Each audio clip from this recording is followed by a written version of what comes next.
எந்த பொன் குழந்தைக்கு கஷ்டத்தை சொல்லி சொல்லி சொல்லி வளர்க்குறீங்களோ அந்த குழந்தை எல்லா அம்மா அப்பா கிட்டே சொல்றேன், ஏன்னா இவ்வளவு நகை சேர்த்து வச்சிருக்கேன்.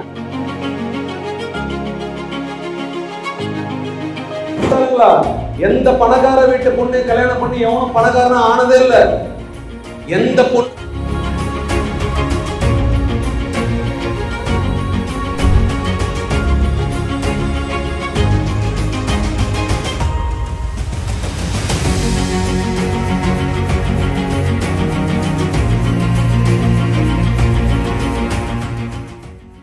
என்ன பண்ண ஓகே ஐ லவ் யூ உடனே yes I love you too அப்படின்னு சொல்லிடுதோ உடனே அந்த பொண்ணுக்கு மரியாதை சுத்தமா போகுது.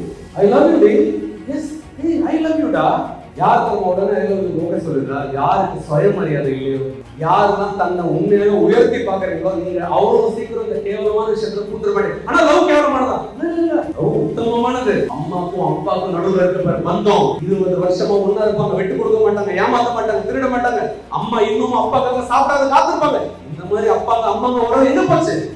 தேடி தேடி உனக்கு பொருத்த பார்த்து மன பொருத்தம் இந்த பொருத்தம் அந்த பொருத்தம் பார்த்து லைஃப் சூஸ் பண்ணும்போது சூப்பரா இருக்கும். எப்ப நடக்கும்? உன் கரியர்ல ஃபோக்கஸ் பண்ணு, உன் வாழ்க்கையில ஒரு ஜாப்ல ஃபோக்கஸ் பண்ணு. நிச்சயமா நீ ஒரு நாளைக்கு நல்லா இருப்ப, நான் ஸ்ட்ராங்கா நம்புறேன். சரி, இமேஜின் பண்ண ஒரு பொண்ணு கல்யாணம் பண்ணிடுது, என்ன ஆகும்? கொஞ்ச நாள்ல வாந்தி எடுக்கும், இல்ல குழந்தை பிறக்காது, ஹஸ்பண்டோட ஃபேமிலியோட இருக்கும். அதுக்கப்புறம் என்ன பண்ணும்? அந்த குழந்தைய வளர்க்கும். நீயே ஒழுங்கா வளரல, உனக்கே ப்ராப்பரான growth இல்ல, காக்னிட்டிவ் growth இல்ல, சமுதாய சார்ந்த சிந்தனை இல்ல. நீங்க எப்படி அந்த குழந்தைய அடுத்த குழந்தை எப்படி கொண்டு வருவீங்க? இது வைஃப்க்கு மட்டும் இல்ல, வீட்டுக்காரங்களுக்கும் தான். சீக்கிரம் கல்யாணம் பண்ணிக்காதீங்க. பொண்ணுங்களோட ஐடியல் ஏஜ் ஃபார் மேரேஜ் என்ன கேட்டீங்கன்னா 25 இருந்து 27 கரெக்டான ஏஜ். பசங்களுக்கு 27 இருந்து 30 கரெக்டான ஏஜ். தப்பே இல்லை.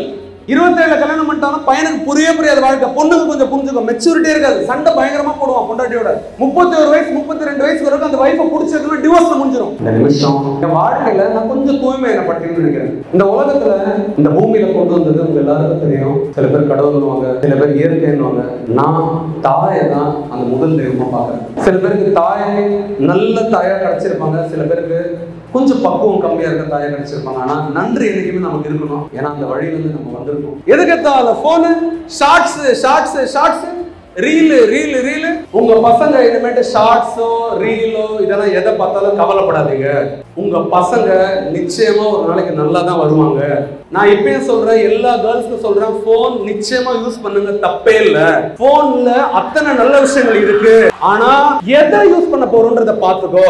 நல்ல விஷயங்களை விதைச்சுக்கோ. சரியான விஷயங்கள் சரியான பாதையில போறேன்னு பாத்துக்கோ.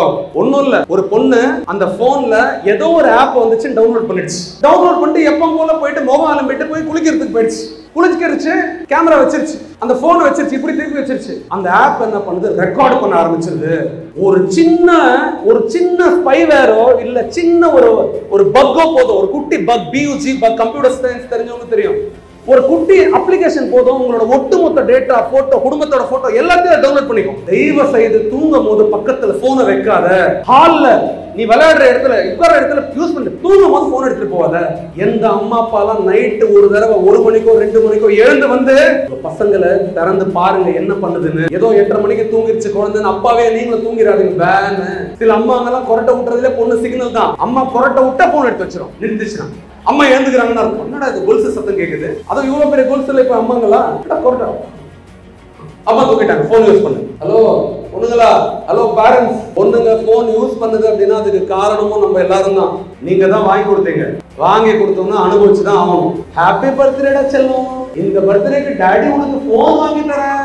ஹாப்பி பர்த்டேடா செல்லும், உனக்கு ட்ரெஸ் வாங்கி தரேன். ஹாப்பி பர்த்டேடா செல்லும், உனக்கு ஸ்வீட் வாங்கி தரேன். நான் இப்பவே சொல்றேன், எந்த பொன் குழந்தைக்கு கஷ்டத்தை சொல்லி சொல்லி சொல்லி வளர்க்குறீங்களோ அந்த குழந்தை கில்லி மாதிரி மேல வரும், பெரிய ஆளாயிடும். யாரு நான் கஷ்டப்பட்டேன், என் குழந்தைக்கு நான் எல்லாத்தையும் தரேன்னு கடனை உடனே வாங்கி செய்யாதீங்க.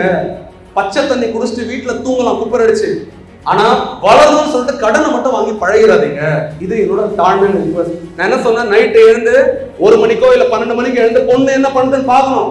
பொண்ணோட ஃப்ரெண்ட்ஸ் எல்லாம் கூப்பிடணும், வீட்டுக்கு கூப்பிடுமா ஃப்ரெண்ட்ஸ் எல்லாம், எல்லாருக்கிட்டே பார்த்து ஹலோ சொல்லணும். அப்பதான் இந்த பொண்ணு ஏதாவது சொல்லனாலும் அங்க இருந்து நம்ம வாங்கிக்கலாம். பொண்ணோட ஃப்ரெண்ட்ஸோட போன் நம்பர் எல்லாம் வாங்கி வைக்கணும். வீட்டுக்கு ஏதாவது ஃபங்க்ஷன் க்ரோ பஸ் வச்சா அவங்களே கூப்பிடணும், ஏதோ ஒரு பூஜை கூப்பிடணும். உங்க குழந்தையோட ஃப்ரெண்ட்ஸோட நீங்க அறிமுகமாகணும். இது நம்பர் 1 குவாலிட்டி வேணும் எல்லா அம்மா அப்பாக்கும். இப்போ 2வது குவாலிட்டி, எல்லா அம்மா அப்பா கிட்டே சொல்றேன், ஏன்னா உங்களுக்கு இவ்வளவு நகை சேர்த்து வச்சிருக்கேன், இந்த இடம் வாங்கியிருக்கேன், எதுவுமே சொல்லாதீங்க, சீக்கிரட்டா வைங்க உங்க பினான்சியல் பேக்ரவுண்ட. நிறைய பசங்க என்ன நினைச்சிட்டு இருக்காங்க, பணக்கார பொண்ணை கட்டினா பணக்காரனா இருந்தாலே முட்டாளுங்களா. எந்த பணக்கார வீட்டு பொண்ணு கல்யாணம் பண்ணி எவனும் பணக்காரன் ஆனதே இல்ல. எந்த பொண்ணு குணக்கார பொண்ணு, மனக்கார பொண்ணு, நல்ல மனசு இருக்கிற பொண்ணா பார்த்து எவன் கல்யாணம் பண்றானோ அந்த பையன் தான் வாழ்க்கையில பெருசாகிறான். ஏதோ ஒரு பொம்மரி நாய்க்குட்டிக்கு சங்கிலி கட்டி இழுத்துட்டு போற புருஷனா இருக்கணும்னா ஒரு பணக்கார வீட்டு பொண்ணை கல்யாணம் பண்ணிக்கலாம். கை கோர்த்துக்கிட்டு தன்னோட மனைவியோட கணவனோட ஒன்னா போகணும்னு ஆசைப்பட்ட அப்படின்னா நம்மள மாதிரியே மனம் பொறுத்து இருக்கிற பசங்களை பார்த்து தான் கல்யாணம் பண்ணணும். எல்லாரும் ஒரு நாள் அதை நோக்கி தான் போறோம். ஒன்றும் தப்பு இல்லை. நான் என்ன சொல்றேன், எப்படியோ அது வரதான் போகுது. எல்லாருக்கும் ஒருத்தங்கிட்ட கல்யாணம் பண்ணி கொடுக்கதான் போறாங்க. ட்ரீம் ஒன்னா எவ்வளவு பார்த்துக்கோ, என்ன வேணாலும் நினைச்சுக்கோ, அது தப்பு இல்ல.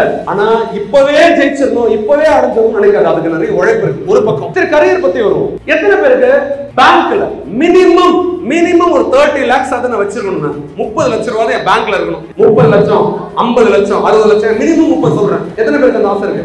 நீ என்ன பண்ணணும்னா இப்போ இந்த நிமிஷம் 30 லட்சம் ரூபாய் நான் சேர்த்துட்டேன்னு சேர்த்தாச்சு. 30 லட்சம் எங்க இருக்கு? உன் பேங்க் அக்கவுண்ட்ல இருக்கு. ஃபீல் பண்ண 30 லட்சம் என்ன பண்ணும்? 30 லட்சம் இருந்தா ஜிஆர்டி ஜுவல்லரியில போய் கோல்டு வாங்குவியா? இடம் வாங்குவியா? நான் இப்பயும் கேட்கிறேன், நகை பணம் இதெல்லாம் வேஸ்ட், இன்வெஸ்ட்மெண்ட்டே வேணாம், எதுவுமே தேவையில்லை. இந்த காசு இருக்குல்ல, தொழில், அடுத்த தொழில் என்ன ஆரம்பிக்கலாம்னு யோசி. வேலைக்கு போற கனவு ஒரு பக்கம் வச்சுக்கணும், வேணும்னு சொல்ல. இன்னொரு தொழில் ஆரம்பிக்கணும். எல்லாருமே இன்னொரு தொழில் ஆரம்பிக்கணும். அடுத்த தொழில் நோக்கி எல்லாரும் நகரணும். அப்பதான் ரியல் growth. நீ பிசினஸ் கிரியேட் பண்ணணும். நீ இந்த மாதிரி காலேஜ் கட்டணும், நீ இந்த மாதிரி மண்டபத்தை கட்டணும், நீ இந்த மாதிரி ஒரு விஷயத்தை பண்ணணும், நீ நிறைய பேரை படிக்க வைக்கணும், நிறைய ப்ரொஃபசர்ஸ்க்கு வேலை கொடுக்கணும், நிறைய நர்ஸ் கொடுக்கணும், ஹாஸ்பிட்டல்ல வேலை வாங்கணும் சார். கனவு சின்ன கனவுலாம் வேணாம், பெரிய கனவாவை, உச்சத்தோட கனவாவை, சாதிக்கணும்ன்ற கனவை மேல போய் அதுக்கு என்ன பண்ணணும்? நடந்துருச்சு. Feel the way you feel. அந்த ஃபீலிங் உங்களுக்குள்ளவை அப்படின்னா என்ன ஆகும்?